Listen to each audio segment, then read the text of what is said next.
Welcome to Let Me Fix This. Enjoy the video.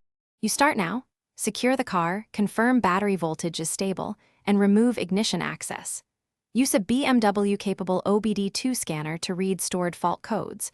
Note module ID and timestamps.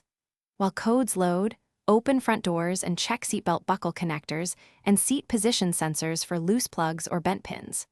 Look under the seats and along the B-pillar wiring harness for rubbed insulation or corrosion. Once you've documented codes and visual faults, prepare basic tools and replacement connectors so you can move into repairs immediately. With the battery negative terminal disconnected and 10 minutes elapsed, follow the vehicle SRS safety disconnect procedure so you avoid inadvertent deployment. Locate the faulted module, seat module, airbag ECU, or sensor, and inspect mating pins.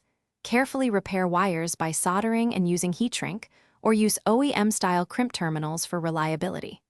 Replace any damaged connectors and ensure proper routing and clips to prevent chafing. If steering angle or airbag circuits still show faults, replace the clock spring assembly. Once mechanical repairs are done, reconnect battery and prepare for relearn.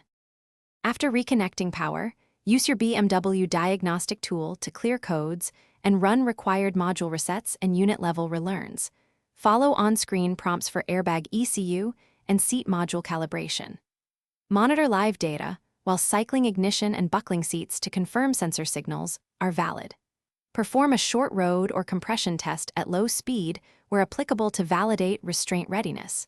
Confirm the SRS lamp remains off. If faults reappear, proceed through the guided fault tree. Swap the suspect module with a known good unit or